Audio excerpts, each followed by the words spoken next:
All right, today I want to talk about two separate concepts. One of them is features versus benefits, and the other one is the hierarchy of the multiple levels of hierarchy of a operator.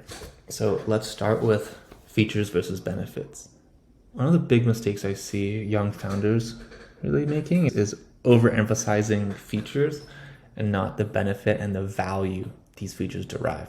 So you'll talk about, oh, we have this feature, we have that feature, our code can do this, our code can do that, we'll save you some time. But ultimately, I don't really give a shit.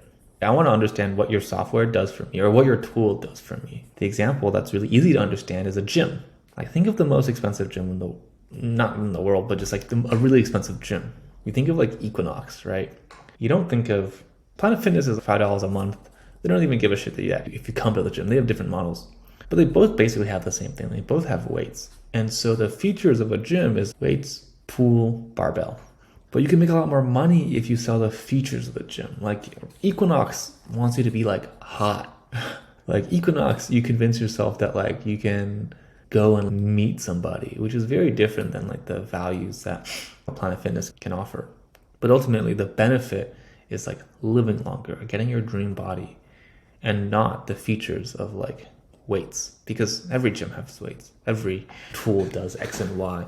But the fact that you can sell them on values, sell them on the features, and sell them on having higher status, those are the things that make selling way easier. An example of this that I've been thinking about recently is the fact that a lot of AI companies have to spend money on OpenAI credits. And one of the things people always ask me is like, well, how can you make the OpenAI calls cheaper? Like, how can I get this model to do what GPT-4 does, et cetera, et cetera? And again, I think many of them are thinking about features, not benefits. And in particular, they're selling features and not benefits. And that's making the pricing really difficult. And I've learned a couple of things about pricing. I've like tripled my rate since May of last year. So I've experienced raising prices now. And a lot of it is just like the values. Like, what are the benefits you're getting from me? If I spend $10 per OpenAI call, what am I getting in return? Maybe not $10, but maybe $1. And again, it's the benefits, right? Saving time was an easy one because I just had to compare the OpenAI call to the time you save. But even then, that's not that much.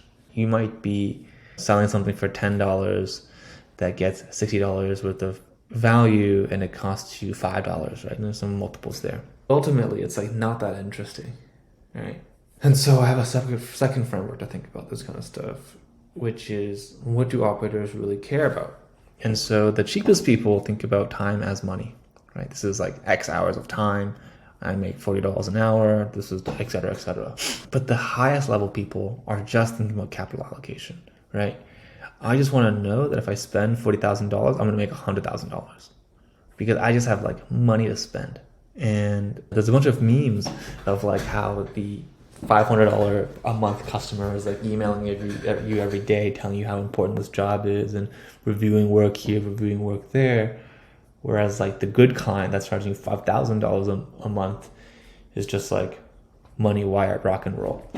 And it's because that person is mostly thinking about things from the perspective of what is the benefit they're going to get.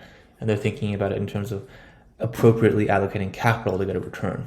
And appropriating capital to get a return will usually be sold on the benefits you can communicate about your product and not the features of these products.